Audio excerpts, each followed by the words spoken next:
Hello, this is Decoherent, and welcome back to Torment Tides of Numenera. So, we fought the Malays in some nifty construct, and beat it up, and went and saved the city, and, you know, all that. Had another beer.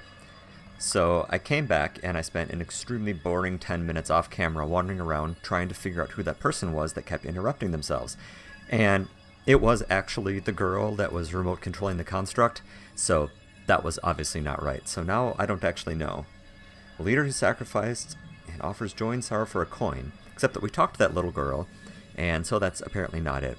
So what I'm thinking we may need to do is actually go back to the labyrinth and talk to the ghost again. So we'll sit on that for the moment.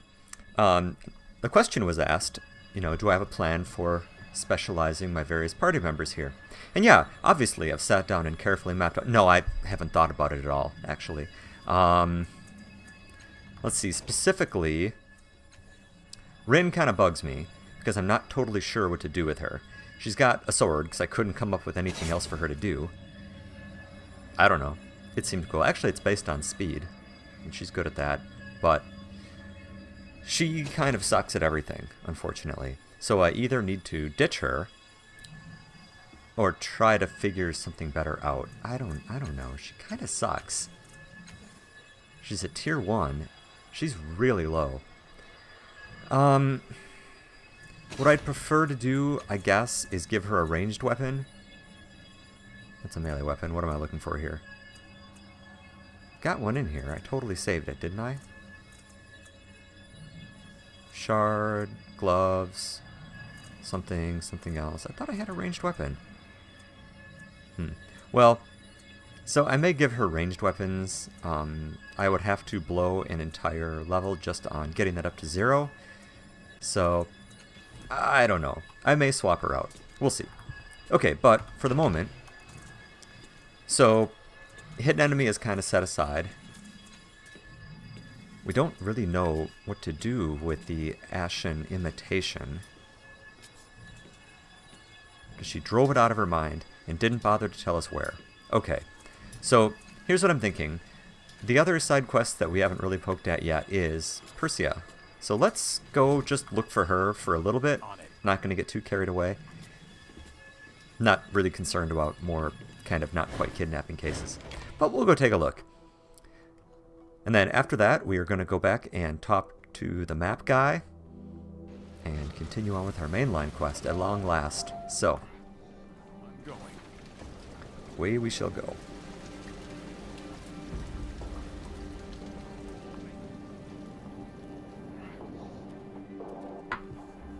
Oh, this, by the way, Find 'em. Something to do. that is totally edge on view of the Milky Way in either IR or UV. Just saying. I'm going. Nifty silver ball that we got to figure out one of these days. Actually, I don't think it's a thing we do figure out. It's the machine intelligences. Actually, what was up with them? Now I can't remember. Let's go poke at them quick, and then we'll start investigating around and looking for Persia. I'm looking for a purple-haired woman. Have you seen her? Yes, they regard us silently. Let's see.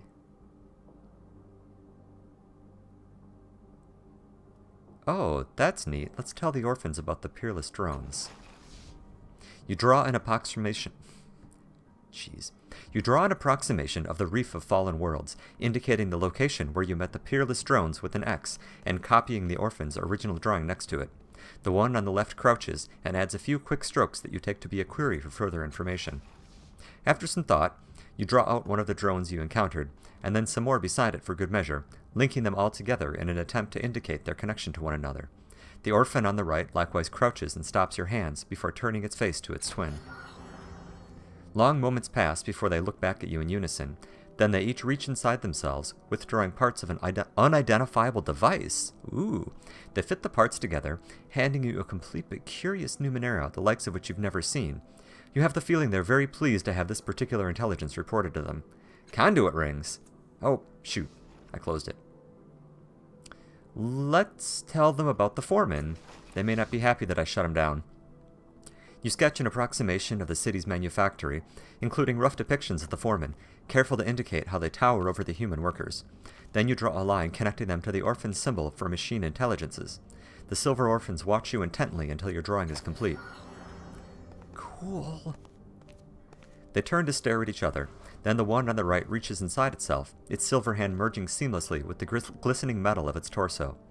An instant later, its hand is whole again, and holding an object of peculiar construction. It drops the item onto your hand. Payment, you assume. Let's tell them about Sylph. She's not a machine intelligence, and neither is Ziob. You draw the sign of the fifth eye, an crude approximation of Ziob. Then you draw a line linking it with the orphan's original drawing of machine intelligences. You're not sure for a moment whether or not they've understood. The orphan on the right reaches inside itself again, drawing out another object. Still in this cage. When a living animal is placed inside this cage, the device automatically activates, putting the creature into stasis.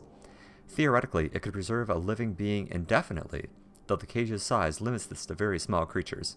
This cage is inactive, and you do not have the means to activate it. That's two, that would have been neat. And then there's Sylph. You draw a crude approximation of Sylph next to the orphan's image, still visible in the dust. It might be your imagination, but when you're finished the drawing, the orphans seem pleased. This time, the orphan on the left reaches inside itself, pulling out an object and dropping it in your hands. Imprisoned pulsar. Ooh, 23 energy damage. A nanosecond's worth of radiation from a long-dead star has been trapped inside a loop of crystal. Cracking the ring frees the energy in a directional blast. Neat! Oops, don't use that. Holy hell. I'll let you know if I find any more. Okay, what was the thing that I clicked past too quickly? Conduit rings? Yes. Energized. Oh. A set of 3 rings connected by thin wiring that can be placed over the index finger.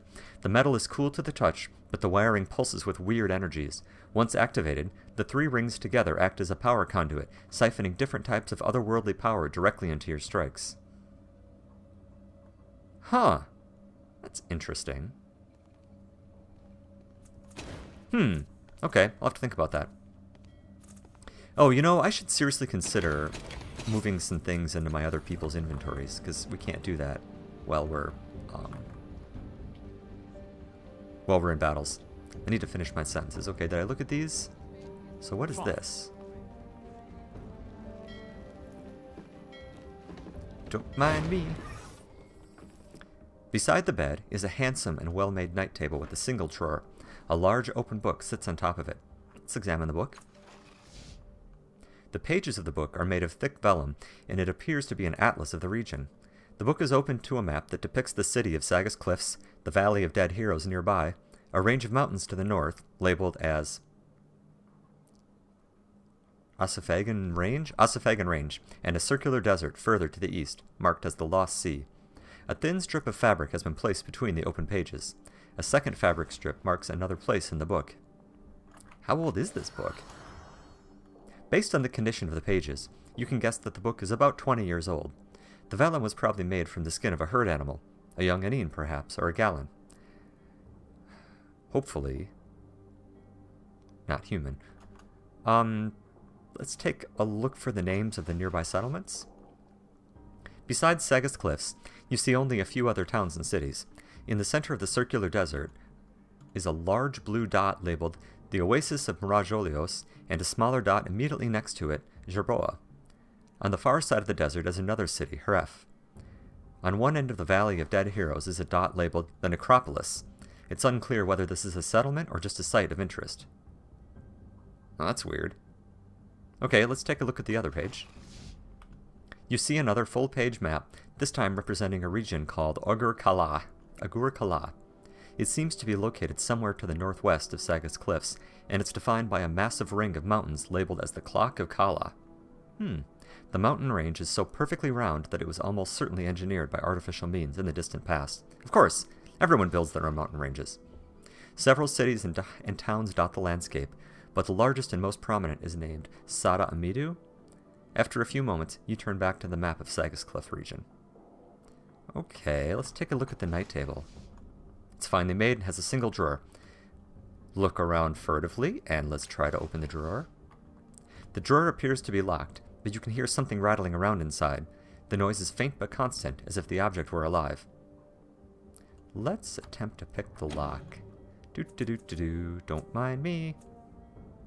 Let's roll a 90. I'm feeling good about a 90. Excellent. After a bit of effort, you hear a satisfying click and the drawer opens soundlessly. Inside, you find a small ornamental comb that looks like a jeweled insect. In fact, it is a jeweled insect, a biomechanical marvel that is very much alive. The pincers seek to fasten themselves upon locks of hair, and its wings allow it to hover around the wearer's head. Several strands of hair are still clutched in the comb's pincers. They are a vibrant purple. You feel like you've seen this style of biomechanical craftsmanship before. It is very, very old, probably older than the Ninth World. Neat. Yeah, it hovers around the user's head, creating unique styles. So when you go Super Saiyan... Cool. The flying comb and the purple hair match Omaden's description of Persia. It seems likely that she stayed in this room, and probably not very long ago. So, yeah, tranquility. How about that? You haven't seen anyone with purple hair. Welcome back. You've been missed. You begin to wonder if the sense of peace that surrounds Tranquility has something to do with the way she speaks. Her voice is low and rich, and she appears to be modulating it in some way. The technique is subtle, but the effect is profound, calming you and making you feel a bit sleepy. Since I'm more perceptive, I think I can notice that now. So you're using your tone of voice to calm me. Is that something you learned? Or are you just being a wench? She raises her eyebrows. Very few people notice that. Well done. I am indeed manipulating my voice. When I opened this place, I wanted to make it the most relaxing hostel in the Ninth World, and I worked to make every aspect of it soothing, even my voice. Turned out I had a talent for it.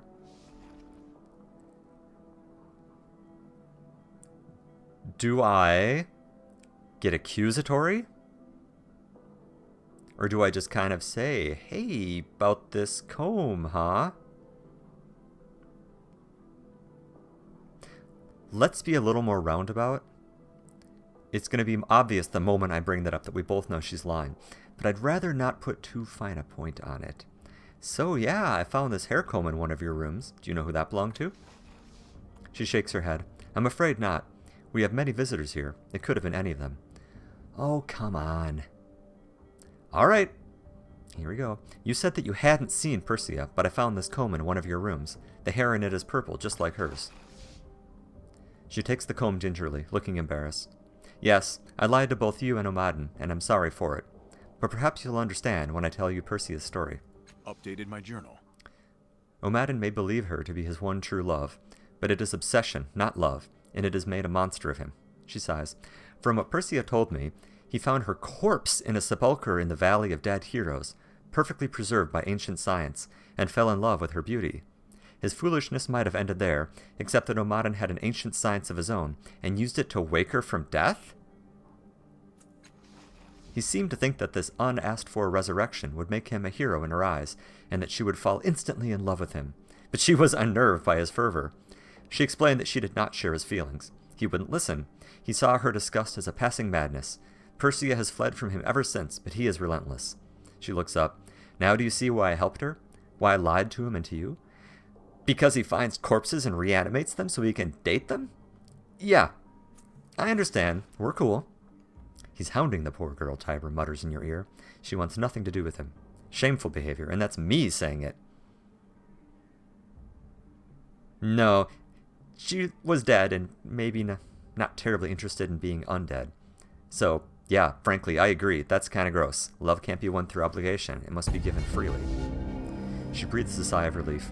I'm glad to hear you say that. What do you intend to do now?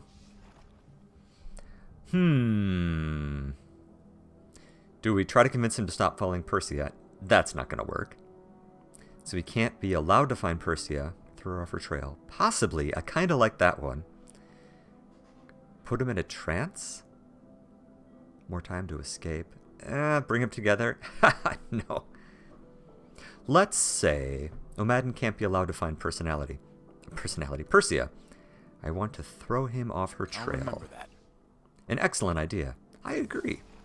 In that case, you should probably get your story straight. You don't want to tell Madden she went to 2 different places if he decides to grill you both. Alright. Good point, Tranquility says, thinking for a moment. Well, Persia is most definitely not going to go to Haref, and it's very far away, so it would be safe to tell Amadin that she has gone there. Where's Persia actually going? I'm sorry, the less people know that, the better. No, I want to know. The powers that have made you a great judge of character, are those powers not telling you that you can trust me? Who's persuasive? None of you guys, just me. Oh, wow. Actually, you're pretty persuasive for a kid. Do we? 85? A critical success. Excellent. She gives you a searching look, then sighs. I do trust you. I just hope I don't live to regret it. Persia has returned to the Valley of Dead Heroes, the place where Amadin raised her from the dead. Updated my journal. Neat. Okay, let's go back and let's read this carefully. So we're sending her to a Haref. I'm going to write this down, because seriously, I'm going to forget. Haref. She's actually going to the Valley of Dead Heroes. I wonder if she's a hero. I'll just assume that she was. Farewell. Okay.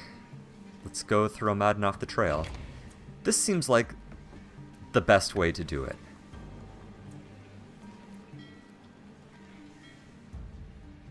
Seriously, that's super creepy. Yeah. Yeah. Dude, she totally went this other way. Hello again, friend. Any news of Persia? Have you seen her? Let's see here. Heard you fell in love with her corpse. Nope. You're the reason she's on the run. Nope. Tell her the truth. Nope.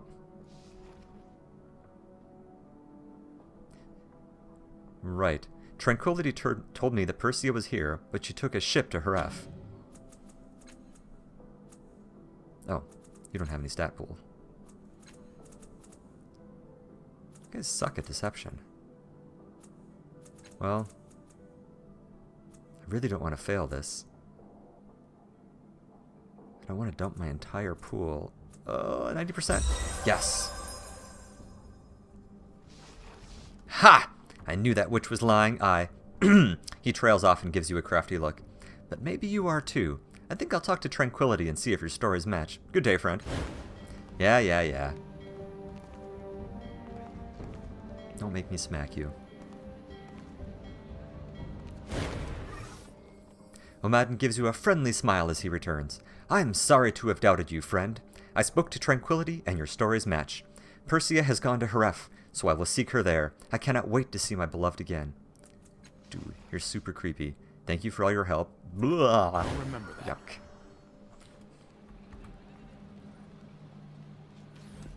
Alright. That's the end of us. Okay, so circles in red now. This is going to send us down to the mapper guy. Do I have his name right? Yeah, mapper. Track down this murderer.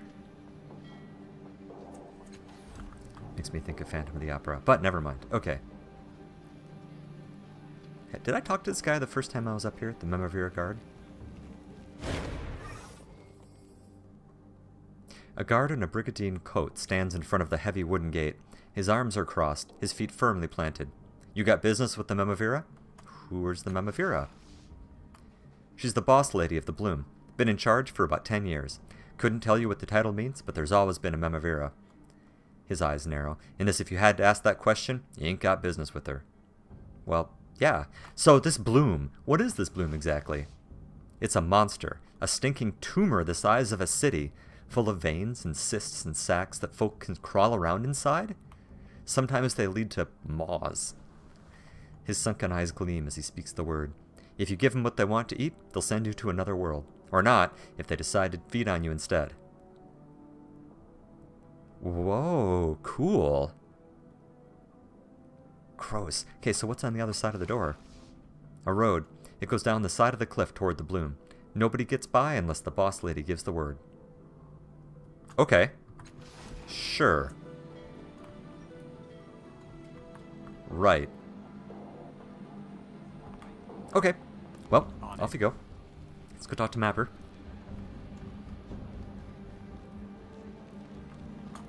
really glad we were able to resolve that without reuniting the Corpse Bride.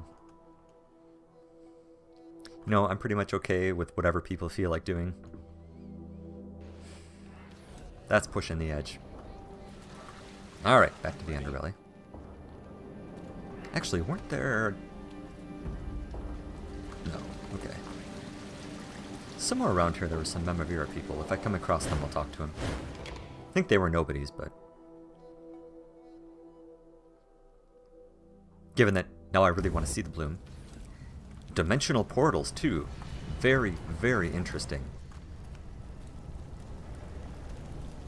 You want meat? I got meat. He's got the meats. Have you found it yet? Do you see with new eyes? Have you been to the Stitchelair? I can tell you what's in there. Ready to become even more heroic. Yes. Are you joking? Can you really? Tell me. He stares avidly at you, his blue prosthetic gleaming. I think there's supposed to be a word in there. As you speak, a space clears on his skin and new lines pull themselves to the surface. He moans as if in the throes of deep pleasure. Ugh. The Stitchelair. Yes, like I was there. The eye clicks and whirs for a moment, and then he stares at the new tattoo. The smell. Did you notice the smell in their lair? Like lightning and dust. He smiles. My thanks to you. You've done right by me. Alright. Well, I discovered the location of the Changing God Sanctuary. He leans forward, and the blue eye begins to gleam more brightly. Tell me about it, he whispers. As you speak, Mapper stares at the exposed patch of skin on his arm. New lines etch into his skin, unfurling themselves across the space. He smiles tightly and shifts in his seat. Yes, he mutters. Yes! He points to one line. Here, in the void beneath the city. What's in this mural? He looks more closely at his arm and recoils. Ah, gods! It's even more terrifying from here. He rubs at his skin as if trying to rid himself of the mural's image. His blue eye looks anywhere but at himself, and he shivers bone deep. I don't envy you for seeing that thing, friend. No, not at all. His blue eye looks anywhere but at himself. Ugh. He slaps his face a bit, bringing some flush to his cheeks, and smiles again. Get it together, Colbert. Anyway, I owe you a map, don't I? He takes a deep breath and says, The White Death is hiding in a place called Cave of the Last Worlds. It's an old thieves' bolt hole. They say Sheila herself used it, but they don't say where it is. I know where it is. I just can't get to it. He smiles. Persistence pays, though. That's always been my watchword. I'll remember that. There's one way to get to it through the caravansary, but it's sealed tight, and I never found a way in. But you can get there from the underground. The Stitch know. They dug there. They can dig it again. Okay. Have you heard anything about the murders down here? Murders? What murders? Alarm colors his face, and a faint red streak runs through his tattoos. No one tells me anything. He sighs. One of the drawbacks of being a drifter, I suppose. No one thinks to keep you informed. Then he looks around. Of course, in a place like this, people don't generally talk to each other much anyway. Okay. So... Look for Makina. I can only get there by traveling underground. Right. Alright. Okay, so... If I'm under the Stitch's lair... Okay, good. Search for Makina. Okay. Well, let's go take a look. Oh, can't forget Eratus. So be it. I was going to make Eratus go all tanky, because that seems like exactly the kind of thing that he would want to do. Up in front, leaping around. Well, actually, probably more melee DPS.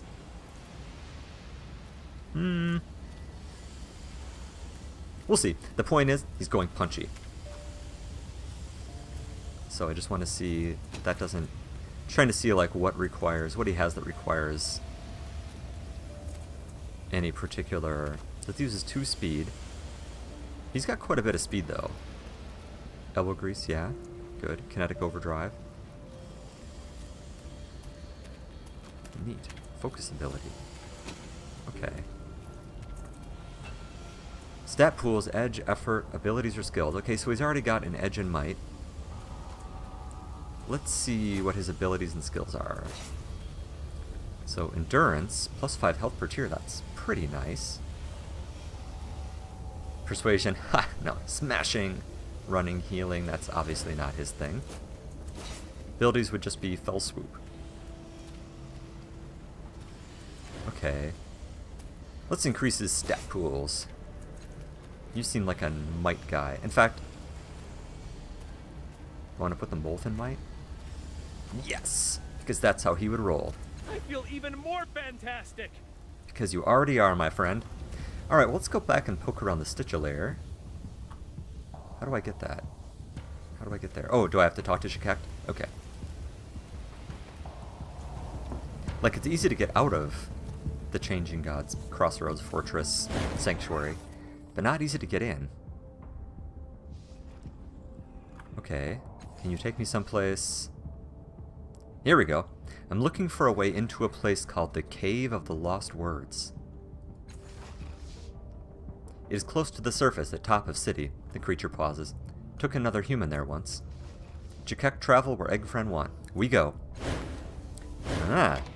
So he took Makina there. That's interesting. How did she talk him into... Well, I guess he didn't seem to care very much. Oh, hi, Makina. Who are you?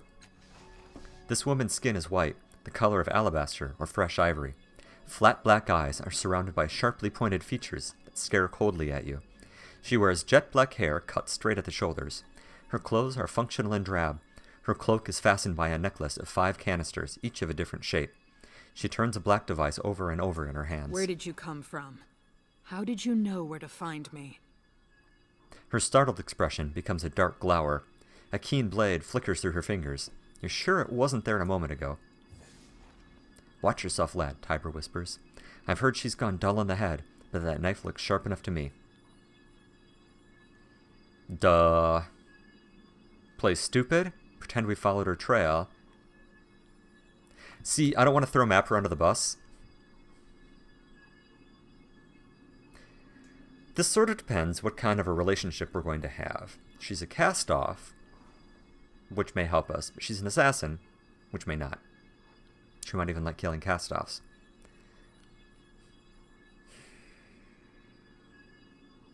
Let's...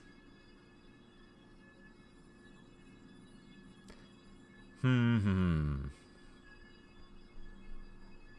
worried that if I say I followed your trail, that she's not going to believe me, or something like that. Or force me to tell her about Mapper anyway. Let's just say I followed your trail. I don't want to throw Mapper under the bus. Skist. Thought I'd covered it. Thought I'd covered my tracks. Thought... Fine. You wanted to find me? You found me. More's the pity. So now it's time to talk. Wait, are you asking the questions here? Or am I?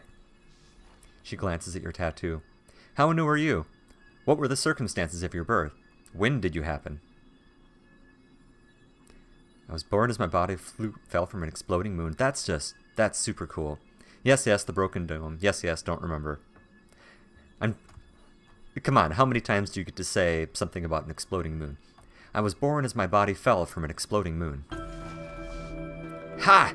That bastard of a creator always finds a way to abandon us at the worst possible moment. Have you heard the stories of Tuck or Inifera yet? You should. What of them? She points her chin at your companions. If you think you can overpower me with mortals, you're mistaken. I don't want to fight her, Rin whispers to you, her voice barely audible. She's scaring me. What did you say? You're trespassing in my home, you know. Coming with the cast-off makes you more suspicious, not the other way around.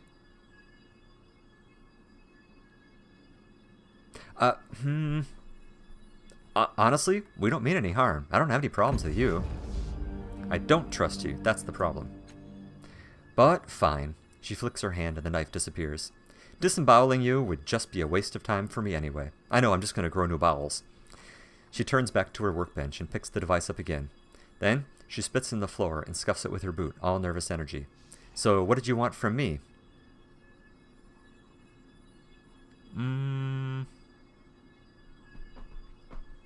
Let's be direct here. I'm investigating some murders in the underbelly. Someone said they thought it was your work. Making a note. I've killed lots of people. Lots. In the underbelly, though? I don't think so. Do you want someone killed? She pauses. No. Wait. I could tell you, but my mind won't let me. I don't remember. If I were whole again... Whole again? That's interesting. I've heard you might know who can repair a device I found in the reef, something called a resonance chamber. A resonance? A glint of understanding shines in her eyes. Ah, yes, of course he would have hit it there. A crooked grin plays about the corner of her mouth and then vanishes. I know who can help you, or did. She shakes her head.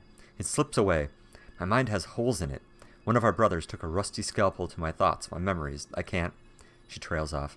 She catches a hold of the table, and it seems to anchor her there. Her eyes harden. No, you must do something for me. She caresses the black and jagged device, knobbled and protruding with antenna. A sigil reminds you of your tattoo is emblazoned on it. This is Tash's Maricaster. I want you to enter his mare and find out what you can about the jock. I'm convinced that's the key. What's a Maricaster? Ha! Am I really the first one to say the word to you? Ho, you're in for a surprise, dear brother. Every cast-off has one, just like every cast-off has this. She taps the tattoo on your head. No one knows what they're for. Adaris used to think they were a byproduct of the transfer process, just like us. She seems lost in thought for a moment. Then she shakes her head. Wherever they came from, they can be used like a kind of temporal viewer. You relive an event in the life of the cast-off whose Maricaster it is. That event is called the mare. So why can't you enter the mare? Don't you think I've tried? She snarls with sudden rage, her knife a handspan from your neck. Do you think I'd waste my time with a newborn, a thief who steals into my home, if there were any chance I could do this myself? Her shoulders heave up and down with each angry breath. I try and my mind fills with static, like I'm talking to a Murden, only it slashes and stabs and burns me and... She blinks then, confused. Why am I angry? Did you... She straightens, flipping the knife back into her coat. Nope, you'll be alright. Just find the damn jank and I'll tell you whatever you need to know. What exactly is a jank? Or jacques? You don't know? I thought it was a common instrument. No? No, it might not be so anymore. One of the curses of a long life, she laughs raggedly. Fashions come and go before you even know they exist. Probably easier just to let them go, or make new ones of your own, like some of the other cast-offs. Sorry. No, not sorry. You should know this. You should know about things. History. That's what life is. Knowing and doing. Makina, you need to focus. Tell him what he needs. She breathes deeply. Jacques is an ancient woodwind, and this one was kept in a sealed cave behind massive doors from a prior world. It had powers, but I can't remember what those powers were. If it's a key, what does it unlock? Her brow furrows, confused to a moment. She curses. If I knew that, I wouldn't need your help, would I? She lets out a long sigh. He stole that memory from me, all right? If you can find it for me, it will all come back. All of it. So, can a Maricaster be used to spy on other cast-offs? Not spy, more like seeing pictures of their past. Like watching them from inside their minds at times when they burned, or raged, or changed. When their life was in a moment of flux. Okay, well, so how do I enter a mare? An almost palpable hunger fills her eyes, a yearning. Hold the Maricaster. You'll feel the tug immediately. Don't resist. Empty your mind and let the tides pull you into the Maricaster. She collects herself. Then just watch him. Watch for the Jacques. When you see what he's done with it, pull your mind away from Tash's and tell me what you saw. Oh, and don't try to change anything, she says, almost as an afterthought. Why shouldn't I try to change anything? Nothing serious, she says, as though speaking to an overly concerned child. She laughs. It's not like you can change the past, but I need you to learn a specific bit of information. If you change something, it might go the wrong way. Okay, let's enter the mirror. She plucks Tash's Maricaster from the table. She looks at it, at you, and back at the device. She licks her lips as if weighing her options, and then, before she can hesitate anymore, drops it into your hands. It's surprisingly heavy. Do it, she says, her voice heavy. Find the shack. Bring me my answers. You focus on the device, and you feel something tugging at your mind. And away we go.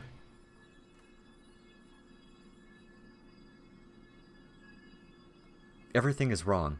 Tash's body, yours now, clings like a wet cloak. The world is too bright for nighttime. Everything is too clear, distances too close, edges too sharp. Memories like blood flies buzz about your head, whizzing away before you can catch them. Hard-ridden Anine heave their flanks and huff behind you. Like you, they've gone too long without rest.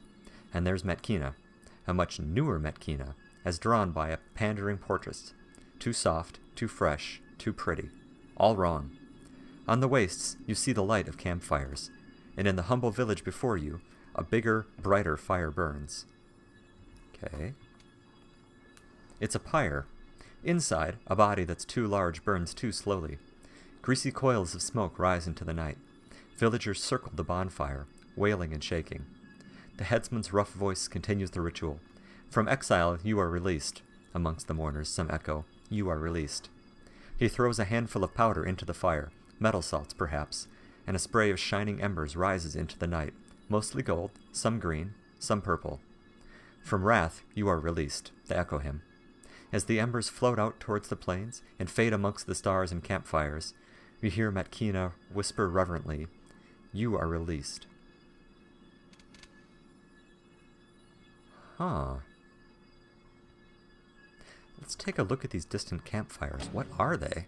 Oh, I have to roll for all these. Oh, roll really easily. Yeah.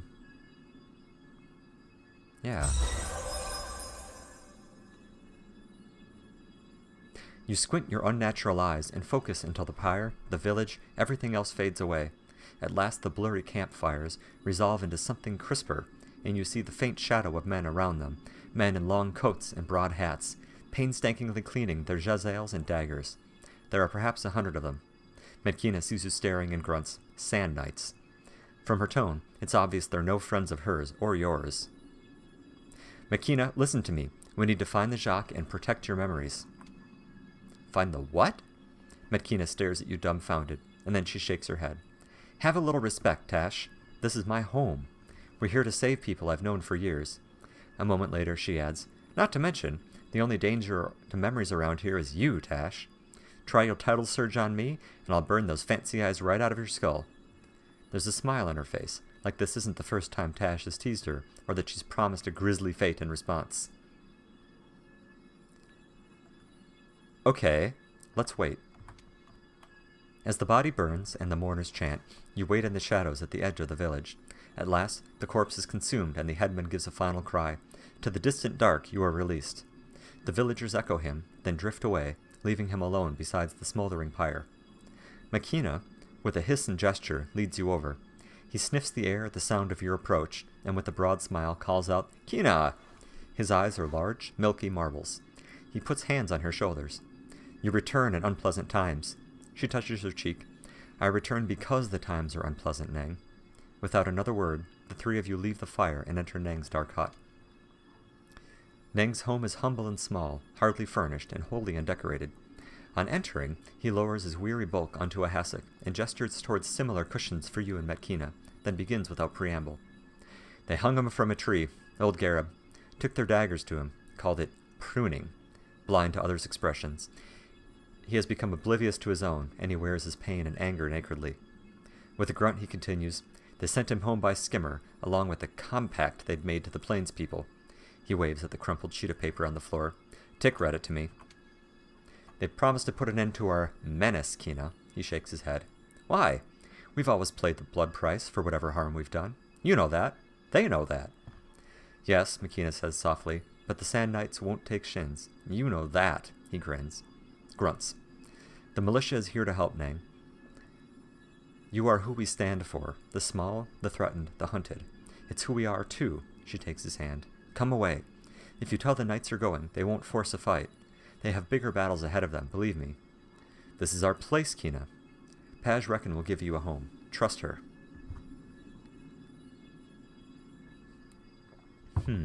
Okay. Let's read the crumpled note. You unfold the compact sent by the Sand Knights. The writing is neat, plain, small, and seems to go on in tightly stacked lines. Please don't, my throat hurts. In essence, it is a vow to safeguard the villages and towns of the Verexulian Waste from the menace in Colne Village.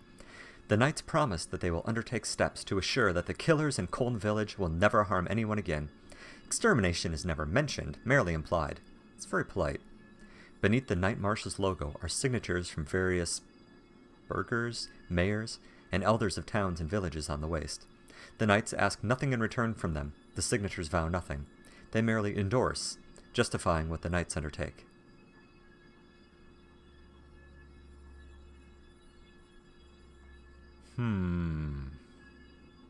Oh, I really like that lantern, by the way.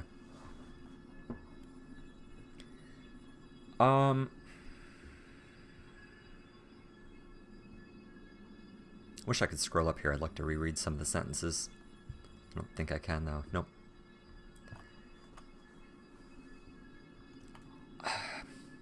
You don't need to trust Pajrakan. Just trust Kina. Nang cocks his white head. Why would I doubt her? He smiles. There was a plains child, a beautiful boy, wandered too far into the waste and was gone. We all gave him up. But Kina? He put his hand on her shoulder. She left that night with a knife, a lamp, and a rope. Just said, I'll bring him back. Hardly spoke back then, our Kina. She sighs. Made things easier. A week later she comes back, the boy riding on her shoulders. A string of Chirag heads dragging behind her. He fixes his blind eyes on you. When she speaks, I trust. But even if Pajrakan sets land aside for us, we can't just leave. It's not so simple. Plains people can't understand.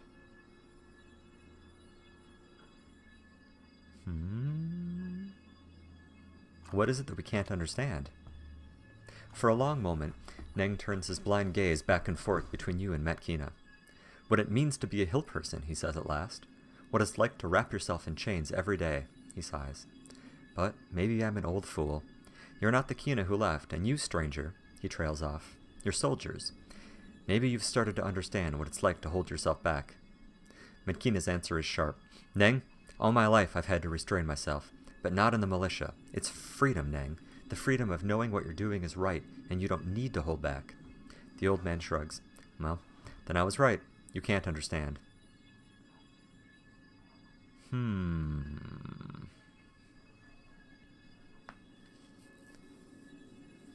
Let's not diss their village. Come on, that's rude. Let's not push him too hard yet.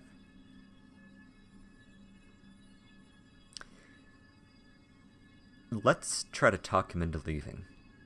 Let's see how persuasive I'm feeling. The only time it's too late to start a life is when you're dead. Give your people a chance to survive.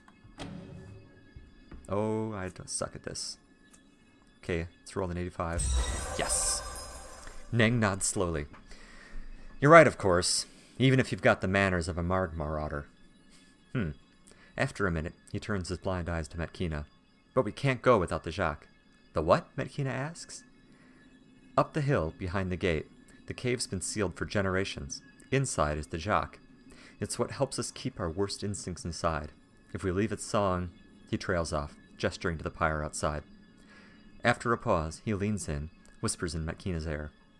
Now, he says, you alone of the plains people know how to open the gate. Cool. You work your way up the terraced hillside, leaving Neng to make his case to his people. In the distance, you see that the Sand Knights are on the move, riding hard towards Koln village. Neng will need to make his case to them, too. When you arrive at the cave and its huge, ancient gateway, Metkina shakes her head. Okay, wait. So, why exactly are they worried about this little village? That's weird. For years I wondered about this, she said. The hill people tell a fable that the first men and women came out of here. They said the gate would only open when it was time for people to disappear. He shrugs. One way to keep the kids from poking around and disturbing the Jacques, I guess. Something she said stirs your mind, and your memories jingle like a wind chime. Let's try to dig up that memory. Oh, I'm using up all my... This may be the last thing I get to roll. At once, a glaring light shines over your mission, as painful it is revealing. You're not here to help Pajrakan save Koln village. You're here to help Paj destroy it. Really? She knew the villagers' secret, knew about the Jacques. Most importantly, she knew the Sand Knights would come, knew about their compact. The plan isn't to take the villagers out of the Knights' way. In fact, it depends on causing the very battle Metkina promised would be averted. When the Knights arrived, Paj will destroy the Jacques, forcing the hill people into their feral state, unleashing them upon the Knights, weakening one of the militia's foes. Their feral states? Interesting. I'm gonna stop her. Metkina, we can't open the gate. Paj Reckon is planning to destroy the Jacques and with it, the entire village. You hurriedly relate your memory of Paj's plot, how she and an armed band will be waiting to take the Jacques and destroy it, in order to unleash the Tetramorphs upon the Sand Knights in a living trap. Teratomorphs, sorry. I wonder if that is close to teratogen, which means causing cancer. At a certain level, the betrayal is so audacious, the plot so callous, that it is unbelievable. At first, Matkina is incredulous, but then her face hardens. Something changes in you, Tash. For the better. You care. She takes your hand. Thank you.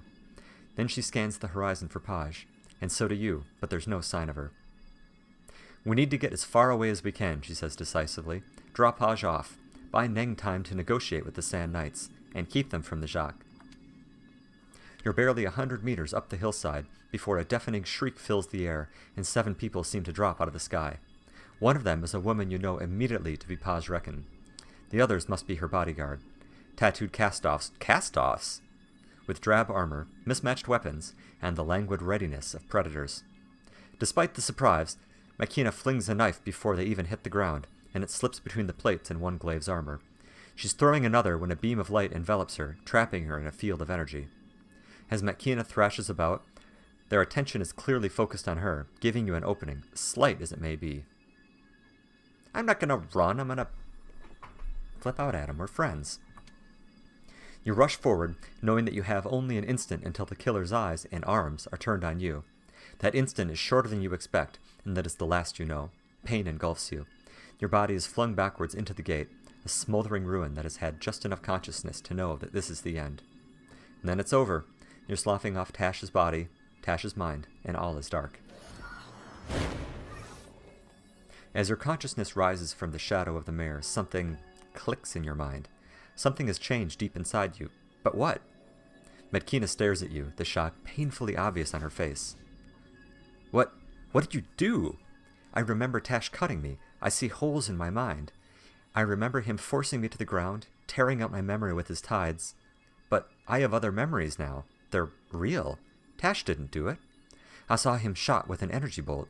He was dead. He couldn't violate me, but did he try? Didn't he?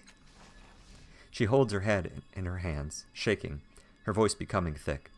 The 2 strands of memory, this is pulling me apart. She looks up at you, tears streaming down her cheeks. No, it's pulling me back together. I remember now. That hole, it's almost gone. You changed reality. You changed it. She stands, drying her tears with her sleeves. I don't know if you meant to do that, but you've done more than your part of the deal. You asked about the resonance chamber. I know it. Mazov's the guy you want. He can fix anything. He might have even helped design the chamber you're talking about. Your best bet is to look for him in the cast-off sanctuary. Mile of Vest. There's a cast-off sanctuary, huh? It's a sanctum, a refuge, created by the first in our sire. It's shielded from the sorrow, supposedly. She shrugs. Our siblings like to hide there, until they can't stand each other's company. Huh. Shielded from the sorrow, huh? Great. Where can I find it? Word of caution. They won't believe you in Mile of Vest. They'll treat you like they treat every new cast-off, as a pawn in their games with each other. Look out for that. She walks to her table and unrolls a map of the Sag's protectorate. You're not going to find it by walking there. The entrance is a secret, known only to our kind, here. She points to a spot in the map, many kilometers to the northeast of Saga's cliffs. The Valley of Dead Heroes. Boy, this just keeps coming up. There's a hidden portal in the necropolis. Portal in necropolis. He says as he scribbles frantically. Also, memorize this. She writes the numbers 3431 on a slip of paper, holds it in front of your eyes for several seconds, then crumples it in her hand. It's a code. It'll make sense when you get to the necropolis. You'll need an airship to get to the valley. The ladder over there leads up to the caravansary. You should be able to hire a ship without too much difficulty. Is there anything else we can ask you about? So, we already asked her about the murders. Does she remember anything more now? Who said it? Him? She jerks a finger at Tiber. I hope you're not taking forensic advice from this Gallowglass. I know his reputation, if not his person, and I wouldn't trust him. Tiber says, I have no idea what I've done to offend such an estimable person, he replies loftily, and I made no such suggestion. I'm merely accompanying my friend here. Out of the goodness of your heart, huh? What I've heard about you, that seems unlikely. Making a note. I haven't killed anyone in the underbelly for years. There's no money in it, no fear. She crosses her arms. I've got style, reputation to maintain. She pauses, but if you found any clues at the scene, let me know. I admit, I'm curious who would do a job in that hole. I did find a clue in the underbelly murders. A circle containing a triangle bearing a bleeding eye, with another triangle breaking the circle from the right. That. She shudders. The Children of the Endless Gate, a splinter sect of the Dendra Ohur. Both of them gifts to the world from our beloved siblings. The Dendra are mostly harmless, disgusting as they are, worthless as their creator is. They have a chapel in the underbelly. Go talk to them. Okay. Neat. Okay, I've been talking for a long time, so I'm going to take a break, and then we will come back, chat with her a little bit longer, and then go hunt a murderer. So, thanks for watching, and I will see you next time.